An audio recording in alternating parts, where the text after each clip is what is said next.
Hello everyone. आज हम लोग इस वीडियो में देखेंगे ट्रिग्नोमेट्री का एप्लीकेशन, दैट इसका नाम है इस चैप्टर का हाइट एंड डिस्टेंस। ये chapter basically CBSE, ICSE as well as JAC तीनों के लिए पूछा जा सकता है। इस चैप्टर में हम लोग 2-3 पॉइंट्स के बारे में डिस्कस करेंगे और उसके बाद इसके एप्लीकेशंस देखेंगे। मीन्स कुछ एग्जांपल्स देख लेंगे। ये बहुत ही सिंपल है।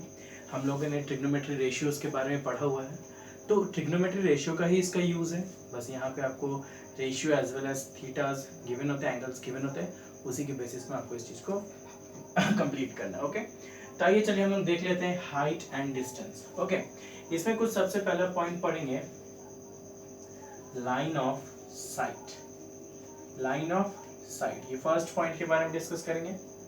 सेकंड है एंगल ऑफ एलिवेशन, ये सेकंड पॉइंट के बारे में डिस्कस करेंगे। और ये थर्ड पॉइंट है angle of depression. Angle of depression, इस तीन टॉपिक के बारे में हम लोग डिस्कस करेंगे। ओके, तो इस तीन टॉपिक में सबसे पहले हम लोग टॉपिक है that is line of site. ये क्या होता है? जस्ट इमेजिन कि हम यहाँ खड़े हैं, ओके, और यहाँ पे कुछ दूर पे एक टावर है।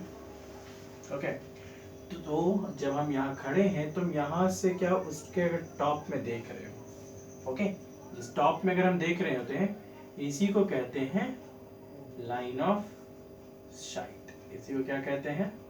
Line of site. ओके, यहाँ से यहाँ तक कुछ डिस्टेंस हो सकता है, मान लेते हैं x डिस्टेंस है, इस टावर का हाइट मान लेते हैं y है। Okay, and this line, this is O A B, this OB is line of site. Okay, इसको हम लाइन ऑफ साइट बोलते हैं। Okay, now next point is angle of elevation. Angle of elevation भी बहुत ही simple point है। देखिए, जब हम कभी भी बिलो किसी बॉटम सरफेस से किसी टॉप सरफेस की तरफ देख रहे होते हो, ठीक है, तो वो एक अपने हॉरिजॉन्टल लाइन के साथ कुछ एंगल बनाता है। This is the horizontal line and which makes an angle theta. Okay, this angle BOA is angle of elevation. समझ में? What is angle of elevation? Angle of elevation is the angle made by a line of sight with horizontal. ठीक है, line of site तो बना रहा है horizontal के साथ, बट ये पॉइंट बहुत इंपॉर्टेंट रहेगा कि हमारा लाइन ऑफ साइट क्या है? Bottom to top. ओके, क्योंकि हम नीचे से ऊपर देख रहे हैं। ओके, मतलब एक पर्टिकुलर पॉइंट पे हम खड़े हैं, इस पर्टिकुलर पॉइंट पे हम खड़े हैं और हम इस पॉइंट में जस्ट अबव कुछ हाइट है ग्राउंड सरफेस से, ऊपर में देख रहे हैं, that is angle of elevation. Okay, now come to the next point, angle of depression. Angle of depression is nothing, it is just a opposite form. मान लेते हैं ये एक हॉरिजॉन्टल सरफेस है, ओके, ये एक टावर है, ओके, इस पॉइंट पे आप खड़े हो, इस पॉइंट पे एक कार आ गया, इस पॉइंट पे एक कार है। ओके, तो आप जब इस टॉप पॉइंट से जब इसे देख रहे होते हो, okay, this is what? Line of site. ये क्या हो गया? लाइन ऑफ साइट हो गया। ओके, मगर ये लाइन ऑफ साइट, मैंने क्या बताया था? एंगल ऑफ डिप्रेशन या एंगल ऑफ एलिवेशन होगा क्या? Angle between the line of site and the horizontal. Okay, तो ये है आपका हॉरिजॉन्टल पार्ट यहाँ पे, okay, and line of site ये है, so this theta is angle of depression. समझ में? एंगल ऑफ डिप्रेशन क्या होता है? जब हम कभी टॉप पॉइंट से बॉटम पॉइंट की तरफ देख रहे होते हो, उस समय हॉरिजॉन्टल सरफेस के साथ लाइन ऑफ साइट कितना एंगल बनाता है, उसको हम लोग बोलते हैं angle of depression. Okay, clear है? अब हम लोग आते हैं कुछ एक एप्लीकेशन पे। बहुत ही सिंपल से एक एप्लीकेशन देख लेते हैं, आप लोग को भी क्लियर होगा। एग्जाम्पल लिख लेता हूं। एग्जाम्पल के लिए मैं एनसीईआरटी का एक क्वेश्चन, थोड़ा बड़ा है। A vertical pole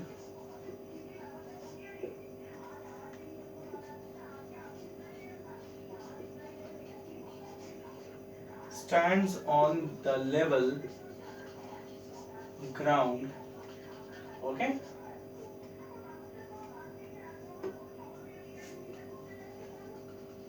from a point on ground 25 meter away foot of the pool.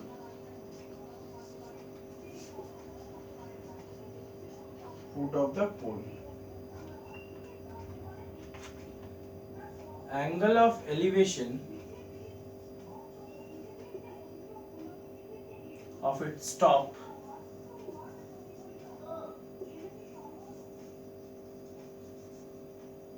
found 60 degree. Find height. Find height of pool. Okay, question clear हो गया. Find the height of the pole. Simple question है. Question को ध्यान से देखिएगा. A vertical pole stands on the level ground. इतना point को हम ड्रॉ कर देते हैं. एक वर्टिकल पॉइंट है, ये है लेवल ग्राउंड. ओके, ये vertical pole A and B. Okay, vertical pole always 90 degree with the horizontal point. From a point on the ground 25 meter away of 25 meter away foot of 60 degree. Foot of the pole. Okay, sorry, one second. From a point on ground 25 meter away foot of the pole means इस foot of the pole से 25 metre का दूरी पे, ठीक है, 60 of the pole, angle of elevation is found to be 60 degree. means इसके foot से 25 metre का दूरी पे जिसका एंगल ऑफ एलिवेशन कितना डिग्री का बन रहा है? 60 डिग्री का बन रहा है. ओके, तो दिस इज 60 डिग्री. क्लियर हो गया? Find the height of the pole. You have to find this. Okay, अब इसमें सबसे पहला चीज देखिए, आपको फाइंड क्या करना है. आपको फाइंड करना है AB which is equals to what? Theta के सामने वाला हमेशा परपेंडिकुलर होता है, which is perpendicular. okay, and आपका गिवन क्या है? BC which is base. तो what is the relation between perpendicular and base? याद कीजिएगा, परपेंडिकुलर और बेस पे क्या रिलेशन आता है? देखिए आ रहा है, ये रिलेशन आ सकता है ना. So what we can write tan theta is equals to perpendicular by base. So tan theta, which is where theta is 60, tan 60 degree is equals to what is the value of perpendicular? The AB and base is BC. Okay, now we will write the value of tan 60 which is root under 3 is equals to AB, हमें पता नहीं, we can write AB as AB and BC is 25. We have to find the value of AB which is equals to 25 root 3 centimeter, sorry meter. ये हो गया आपका answer. Clear है? तो clearly समझ में आ गया कि किस तरह से इसका यूज करना है. इसी तरह के क्वेश्चंस मिलने वाले हैं, इससे कोई अलग क्वेश्चन नहीं होगा. इसी कंसेप्ट पे basis height and distance complete हो जाता है. आपको angle of elevation, angle of depressions को बस ध्यान में रखना है, क्वेश्चन को समझ के फिगर ड्रॉ कर लेना है और इजीली क्वेश्चन सॉल्व हो जाएगा. Okay, so that's all it. आप हम लोग नया टॉपिक नेक्स्ट वीडियो में देखेंगे. Okay, thank you.